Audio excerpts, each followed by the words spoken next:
नमस्कार, बीताज भक्ति चैनल में आपका स्वागत है। आज हम पद्मनी एकादशी व्रत कथा सुनने जा रहे हैं। महेशमतीपुरी में राजा कार्तिकेय वीर्य राजा राज करते थे। राजा अत्यंत कुशल, धर्मात्मा, वैभवशाली थे। उनकी कई रानियां थीं, लेकिन किसी भी रानी से उन्हें कोई भी संतान प्राप्त नहीं हुई। संतान प्राप्त नहीं होने के कारण राजा अत्यंत दुखी रहते थे।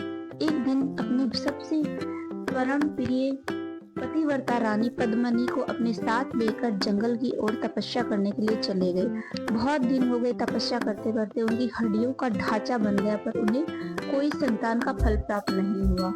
तब अपने पति की यह जर्जर अवस्था देखकर रानी पद्मिनी अत्यंत व्याकुल हो उठी। तब उन्होंने पर्वत पर रहने वाली परम ज्ञानी पतिव्रता माता अनसुया से उसका उपाय पूछा और प्रार्थना की कि कोई ऐसा मार्ग बताइए जिससे भगवान प्रसन्न हो और संतान सुख मिले। माता अनसुया ने कहा कि हे देवी, हर 3 वर्ष में एक बार अधिक मास या मल मास आता है, जो भगवान विष्णु का प्रिय महीना है। इस महीने के शुक्ल पक्ष में आने वाली एकादशी व्रत बहुत ही चमत्कारी और मनोकामना पूर्ण करने वाला है। यदि तुम यह व्रत विधि विधान से करते हो तो आपकी मनोकामना अवश्य पूर्ण होगी। रानी पद्मावती ने माता अनसुया के कहे अनुसार अधिक मास आते ही पद्मनी एकादशी का कठोर व्रत रखा। उन्होंने दिन भर उपवास किया, रात्रि जागरण किया, भगवान विष्णु का कीर्तन किया।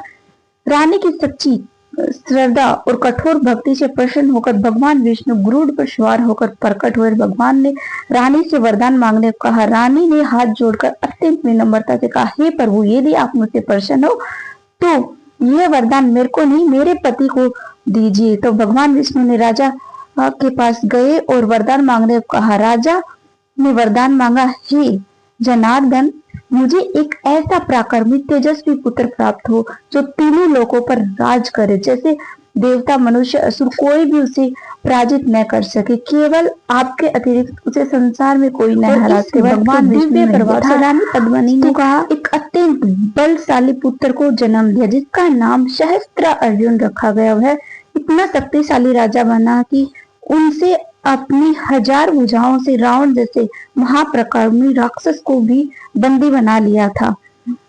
इस व्रत का महत्व और फल। भगवान श्री कृष्ण ने युधिष्ठिर से कहा कि जो मनुष्य अधिक मास की इस पावन पद्मनी एकादशी का व्रत करता है या कथा सुनता है, पढ़ता है, उसे संसार के सभी सुख, कीर्ति और संतान सुख प्राप्त होता है। मृत्यु के पश्चात वह सीधे वैकुंठ लोक को प्रस्थान करता है।